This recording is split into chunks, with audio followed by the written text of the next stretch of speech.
السلام علیکم viewers, learn with Amna channel میں آپ کو بہت خوش آمدید۔ آج کا جو میرا ٹاپک ہے وہ ہے دعا کی قبولیت کی خاص گھڑی کون سی ہے، جو کہ آج آپ کو میں حدیث کی روشنی میں بتاؤں گی۔ لیکن اس سے پہلے اگر آپ میرے چینل میں نئے ہیں تو میرے چینل کو سبسکرائب کیجئے اور ویڈیو کو لائک کیجئے تاکہ آپ تک میری ویڈیو بآسانی سے پہنچ سکے۔ شکریہ۔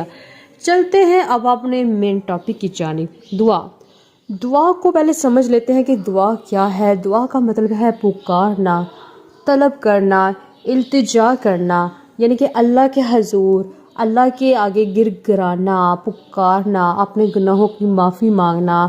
اگر کوئی بیمار ہے وہ اللہ تعالیٰ کے حضور پیش ہو کہ اللہ مجھے شفا دے دے، گر گرانا، اپنی مشکلوں کو دور کروانا، اس کو کہتے ہیں پکارنا اور اسے کہتے ہیں دعا۔ یہ بہت ہی خاص عبادت ہے جو اللہ تعالیٰ نے ہم کو عطا کی ہے، اور یہ اللہ اور اس کے بندے کے درمیان بہت ہی خوبصورت تعلق ہے جو کہ دعا کے ذریعے اللہ تک جاتا ہے۔ تو اللہ تعالیٰ ہر پکارنے والے کی پکار کو سنتا ہے، تو ہم سب کو اللہ کے حضور اپنی دعاؤں کو پکارنا چاہیے تاکہ اللہ تعالیٰ ہماری دعاؤں کو سنے اور اللہ تعالیٰ قبول کرے۔ اور اسی طرح اللہ تعالیٰ نے ایک بہت ہی خاص گھڑی جو ہے وہ بتائی ہے، تو آئیے جانتے ہیں وہ خاص گھڑی کون سی ہے۔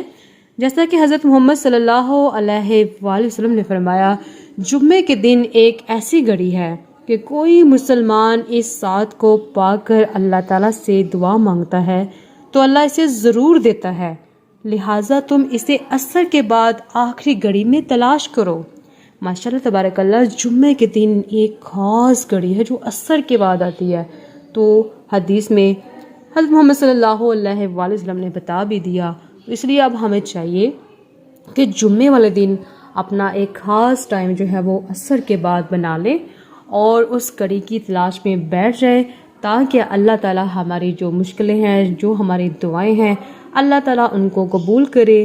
امید کرتی ہوں کہ آج آپ کو میری یہ ویڈیو بہت اچھی لگی ہوگی، تو اسی طرح مزید اسلامی معلومات کے لیے لرن ود آمنہ چینل کو سبسکرائب کیجئے اور ویڈیو کو لائک کیجئے تاکہ آپ تک میری ویڈیو بآسانی سے پہنچ سکے۔ شکریہ۔